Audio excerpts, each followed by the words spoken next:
विचारों की हरियाली उगाइए।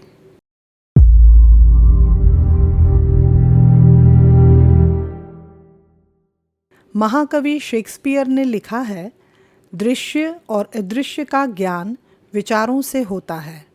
संसार में अच्छा या बुरा जो कुछ भी है वह विचारों की ही देन है। इससे दो बातें समझ में आती हैं। एक तो यह कि संसार का यथार्थ ज्ञान पैदा करने के लिए विचार शक्ति चाहिए।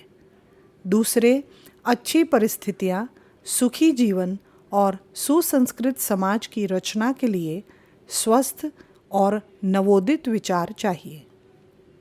यह जो रचना हम करते रहते हैं उसकी एक काल्पनिक छाया हमारे मस्तिष्क में आती रहती है। उसी को क्रियात्मक रूप दे देने से अच्छे बुरे परिणाम सामने आते हैं। तालाब ऊपर तक भरा होता है, चारों ओर से घिरा रहता है, तब उसमें लहरें नहीं उठती। तालाब के पानी में कंपन पैदा करना है तो एक कंकड़ी उठाइए और उसे पानी में फेंक दीजिए, लहरें उठने लगेंगी। तालाब की गंदगी किनारे को हटने लगेगी। पुराने सड़े गले, जीर्ण शीर्ण, अशुभ, निराशापूर्ण विचारों को भगाने के लिए ऐसी ही गति मस्तिष्क में भी करनी पड़ेगी। दिमाग में जो ज्ञान तत्व भरा हुआ है उसे सजग करने के लिए एक विचार की कंकड़ी फेंकनी पड़ेगी। चिंतन का सूत्रपात करेंगे तो विचारों की श्रृंखला बंध जाएगी। पक्ष के भी विचार आएंगे, विपक्ष के भी आएंगे। आप अपनी निर्णायक शक्ति द्वारा भले बुरे की छटनी करते रहिए। अशुभ विचारों को छोड़ दीजिए और भले विचारों को क्रिया में परिवर्तित कर दीजिए। धीरे धीरे सही सोचने और सही करने का अभ्यास बन जाएगा। मान लीजिए आपके सामने रोजगार की समस्या है। अब आप इस तरह सोचना प्रारंभ करें कि इस समस्या का हल किस तरह निकले। अपनी योग्यता, पूंजी, समय आदि प्रत्येक पहलू पर गहराई से विचार करते चले जाइए। जो बातें ऐसी हों जिन्हें आप पूरा न कर सकते हों उनको छोड़ते जाइए और जिनसे कुछ अच्छे परिणाम मिल सकते हों उनकी प्रत्येक संभावनाओं की खोजबीन कर डालिए। कोई न कोई रास्ता ज़रूर निकल आएगा। आपकी समस्या सुलझाने का यही सही तरीका होगा। याद रखिए कि आपकी ज्ञान शक्ति जितनी विस्तृत होगी उतने ही व्यापक और महत्वपूर्ण विचार उठेंगे। विचार की खाद है ज्ञान। इसलिए जिस विषय के विचार आप चाहते हैं उस व्यवसाय के जानकार पुरुषों का साथ प्राप्त करना चाहिए या साहित्य के माध्यम से उसे अर्जित किया जाना चाहिए। संबंधित विषय की प्रतिपाद्य पुस्तकों में सोचने के लिए प्रचुर सामग्री मिल जाएगी। उनका अपनी स्थिति के अनुरूप चुनाव करने में आपको विचार मदद देंगे। उत्तम स्वास्थ्य की अभिलाषा हो तो आरोग्य वर्धक पुस्तक और पत्रिकाएं प्राप्त कीजिए। स्वास्थ्य संरक्षण, व्यायाम, आहार, संयम, प्राणायाम, सफाई आदि जितने भी विषय स्वास्थ्य से संबंधित हो उन पर एक गहरी दृष्टि डालिए।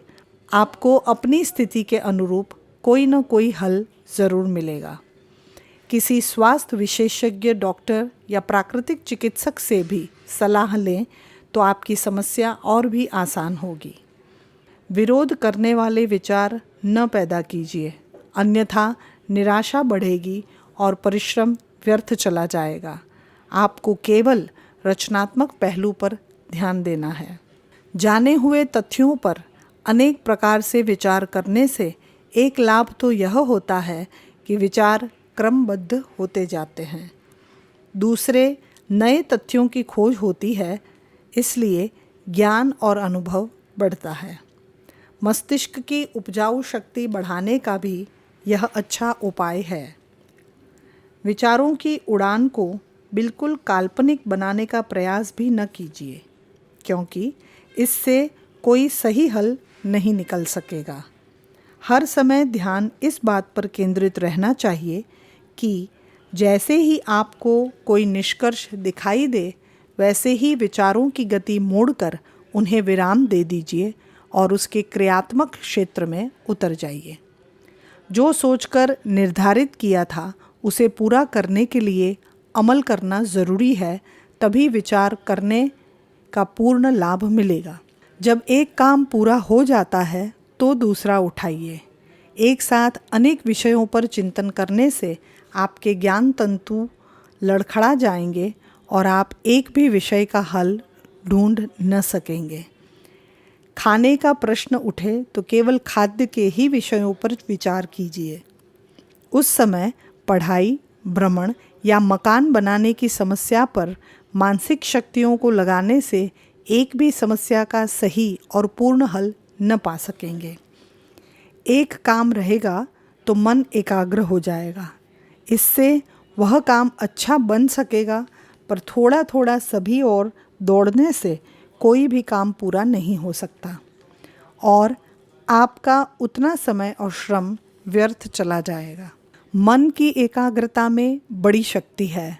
जब पूर्ण निश्चित होकर दत्त चित्त से किसी विषय को लेते हैं, उसे पूरा करने का एक प्रवाह बन जाता है। रूडयार्ड किपलिंग ने छोटी छोटी कहानियों को एकत्रित करके उसे एक अत्यंत उत्कृष्ट रचना का रूप दिया तो किसी मित्र ने उससे सफलता का रहस्य पूछा। किपलिंग ने बताया कि वह जो कुछ लिख लेता था उसे चुपचाप रख ही नहीं देता था, वरन उसे बार बार पढ़ता, उसकी अशुद्धियाँ दूर करता और अनुपयुक्त शब्दों को हटाकर सुंदर शब्दों का समावेश करता रहता। पूरे समय उसी विषय पर ध्यान केंद्रित रखने के कारण ही उसकी पुस्तक महान कृति बन सकी। काम करने की भावना और उस पर पूर्ण एकाग्रता से ही महान सफलताएं मिलती हैं। एलाग्रिथम के सिद्धांत की खोज करने में नेपियर को 20 वर्ष तक कठिन परिश्रम करना पड़ा था। उसने लिखा है कि इस अवधि में उसने किसी अन्य विषय को मस्तिष्क में प्रवेश नहीं होने दिया। एक विषय पर ही बार बार उलट पलट कर विचार करने से ही तल्लीनता बनती है। इस चिंतन काल में सार्थक विचारों का एक पूरा समूह ही मस्तिष्क में काम करने लगता है, जो किसी भी नए अनुसंधान में मदद करता है। इसलिए जानबूझकर किसी समस्या के अच्छे बुरे सभी पहलुओं पर बारीकी से विचार करना चाहिए। इससे सूक्ष्म विचार तरंगों को पकड़ने वाली बुद्धि का विकास होता है और नए नए विचार पैदा होने की अनेक संभावनाएं बढ़ जाती हैं।